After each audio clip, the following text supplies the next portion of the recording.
Bonjour à tous, on va revenir sur le match de Coupe de Normandie qui a eu lieu mercredi dernier et d'en faire l'analyse, en tout cas ce qu'on a pu en faire. C'est, comme on l'avait dit, c'est un match très très très particulier dans la mesure où tous les joueurs qui participaient à ce match-là ne pouvaient pas jouer avec l'équipe réserve et vous connaissez les objectifs du club, notamment pour faire monter l'équipe réserve. Donc l'effectif était d'une part très amoindri pour faciliter la possibilité d'avoir une bonne équipe en réserve pour jouer contre le dernier, ce qui a été le cas puisqu'il y a eu une victoire 11-1 ce week-end. Mais pour revenir spécifiquement à l'analyse, voilà, on avait 12 joueurs convoqués, 11 qui sont venus au compte-gouttes, puisque on jouait mercredi soir, entre les blessures, le déplacement qu'il fallait faire à Lisieux, c'était compliqué d'avoir un effectif présent à minima pour pouvoir préparer le match correctement. Donc voilà, contre une équipe qui était sur place, qui avait envie de jouer contre une Nationale 3.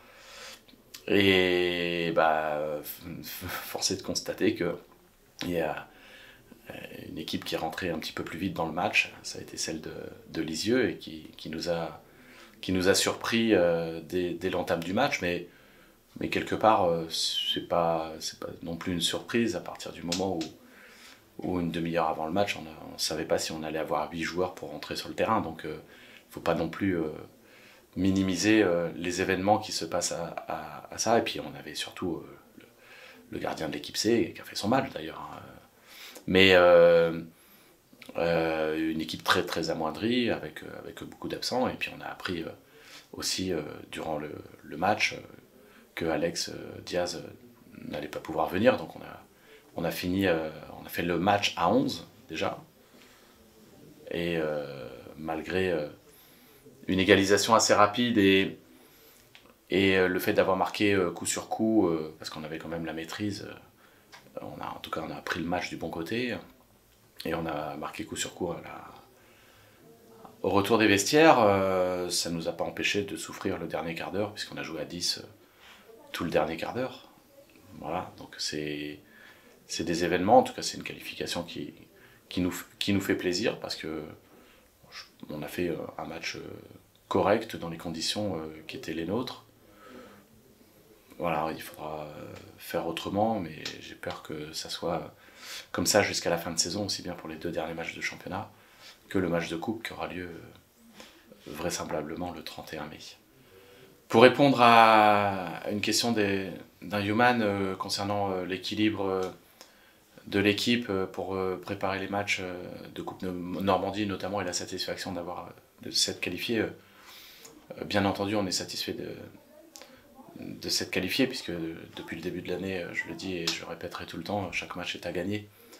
On fait un sport de compétition et il n'y a que les victoires qui sont importantes.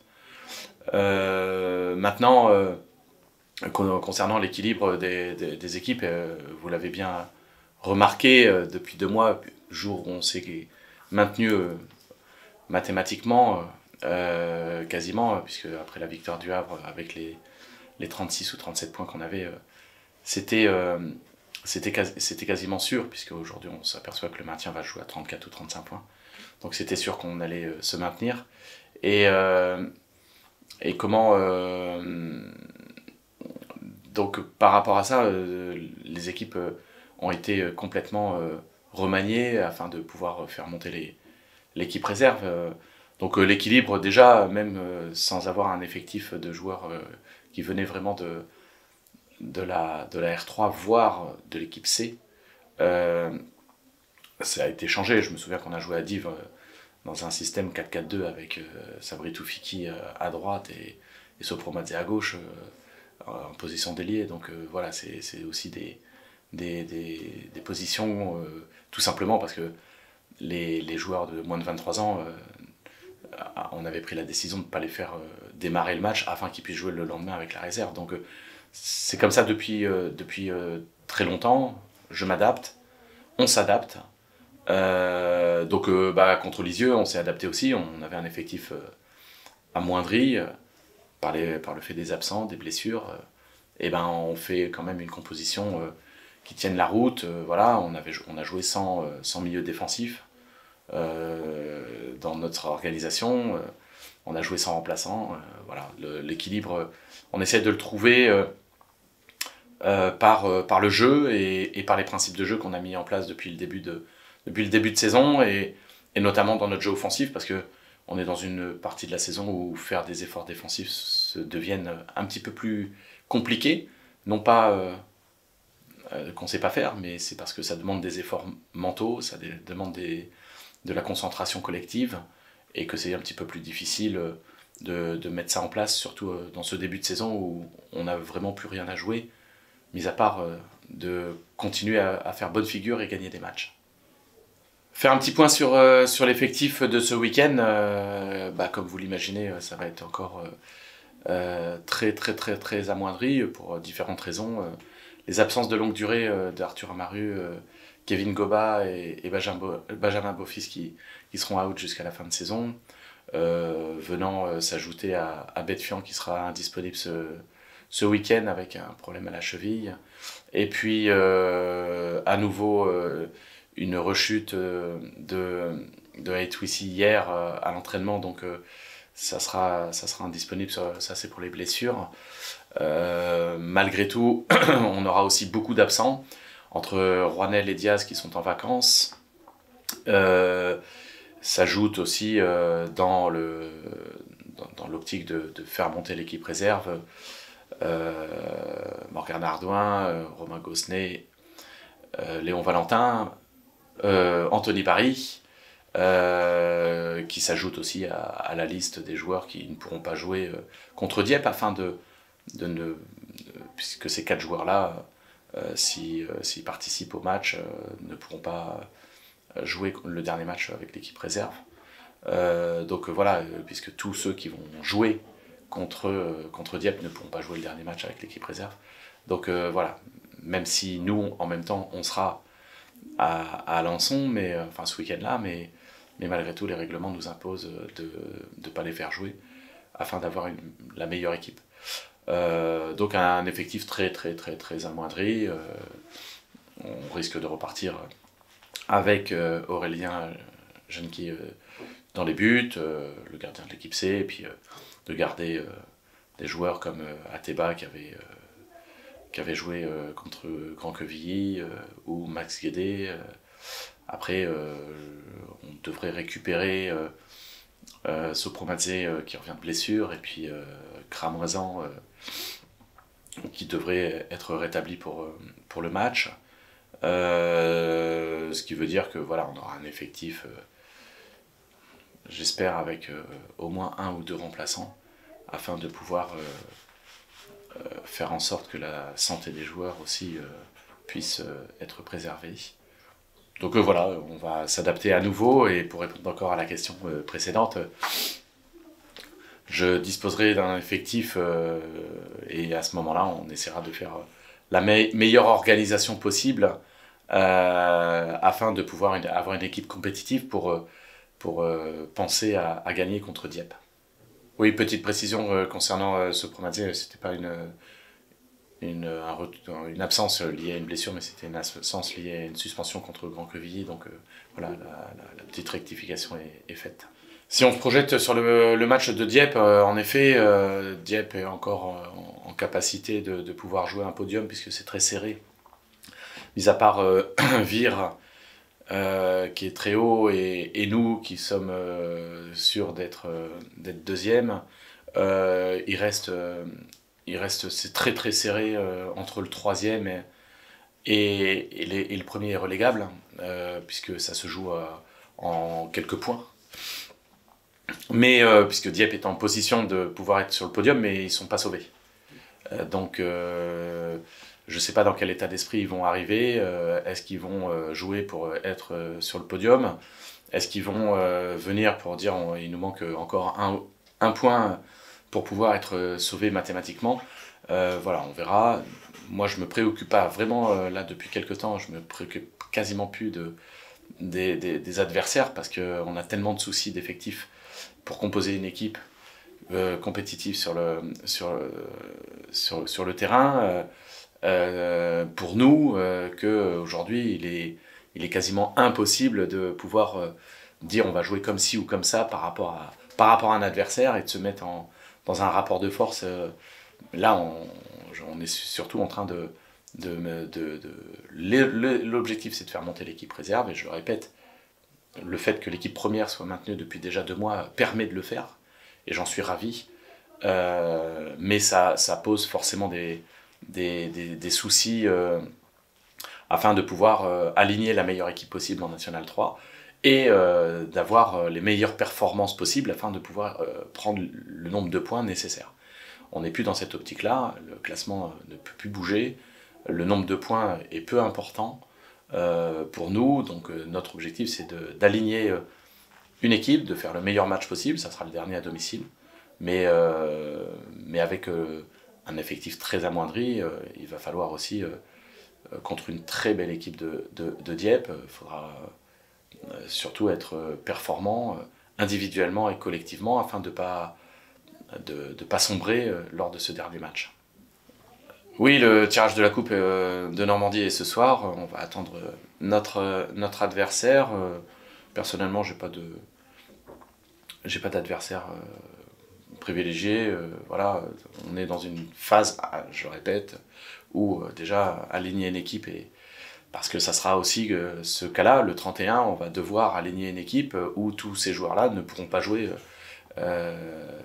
le week-end avec la réserve, donc forcément ça va être à nouveau compliqué, mais non, l'adversaire, peu importe, on verra qui nous sera donné.